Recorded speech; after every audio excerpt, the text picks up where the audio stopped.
আসসালামু আলাইকুম। একটি অনুরোধ আর দুটি কথা। আর মাত্র এক সপ্তাহ পরেই জাতীয় নির্বাচন।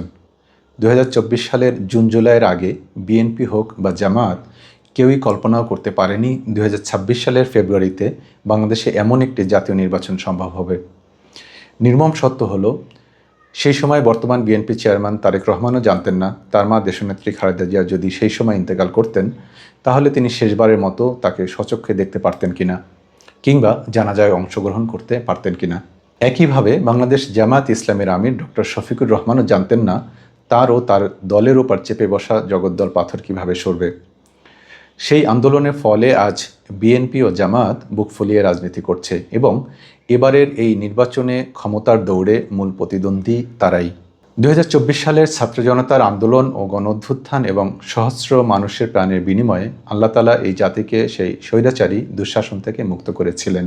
সেই আন্দোলন দল বা মতের ঊর্ধ্বে উঠে একটি সার্বজনীন আন্দোলন ছিল।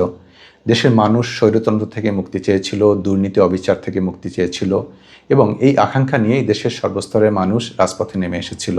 আমি তখন দেশের বাইরে ছিলাম, কিন্তু একটি বিষয় গভীরভাবে অনুভব করেছি, সেটি হলো মানুষ পরিবর্তন চায়। আওয়ামী সমর্থক, আওয়ামী পরিবারের অনেককেও আমি এই আন্দোলনে অংশগ্রহণ করতে দেখেছি। কিন্তু দুঃশাসনের অবসানের পরে মানুষকে অনেক ক্ষেত্রেই হতাশ হতে হয়েছে, কারণ তারা যে পরিবর্তনের স্বপ্ন দেখেছিল তা এতদিনে পুরোপুরি বাস্তবায়িত হয়নি।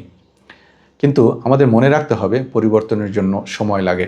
তবুও আমরা দেখেছি দেশের রাজনীতিতে ও জনপরিসরে ইতিবাচক পরিবর্তনের সূচনা হয়েছে।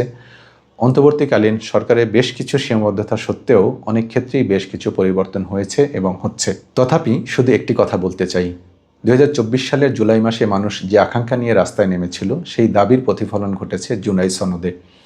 এই সনদ শুধু একটি দলিল নয়, এটি ভবিষ্যৎ বাংলাদেশের রূপরেখা। তত্ত্বাবধায়ক সরকার ব্যবস্থা ফিরে এলে মানুষ তাদের প্রকৃত ভোটাধিকার পাবে, নির্বাচন হবে অবাধ, সুষ্ঠু, নিরপেক্ষ এবং দ্বিকক্ষ বিশিষ্ট সংসদ হলে কোনো একক দলের একচ্ছত্র আধিপত্য কমবে, সংসদে তৈরি হবে গণতান্ত্রিক ভারসাম্য। বিদেশের সঙ্গে গুরুত্বপূর্ণ চুক্তি উচ্চকক্ষে পাস বাধ্যতামূলক হলে জাতীয় স্বার্থ সুরক্ষিত হবে, ক্ষমতাসীন দলের একক সিদ্ধান্তের সুযোগ কমবে। এমনকি রাষ্ট্রপতি আর প্রধানমন্ত্রীর ক্ষমতার ভারসাম্য আসবে, আর রাষ্ট্রপতি ক্ষমতাসীন দলের একক সিদ্ধান্তে নির্বাচিত হবেন না, উচ্চকক্ষ ও নিম্নকক্ষের সদস্যদের গোপন ব্যালটে নির্বাচিত হবেন।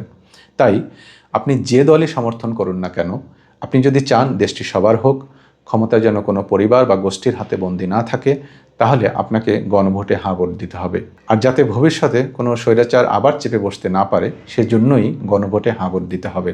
সময়ের সঙ্গে মানুষ বদলায়, সিস্টেম বদলায়, রাষ্ট্র কাঠামো বদলায়। এক প্রজন্ম থেকে আরেক প্রজন্ম নতুন স্বপ্ন দেখে। আমরা চাই নতুন প্রজন্মের আকাঙ্ক্ষা অনুযায়ী একটি নতুন বাংলাদেশ।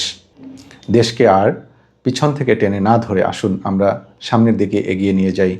তাই গণভোটে আপনার রায় হোক হ্যাঁ।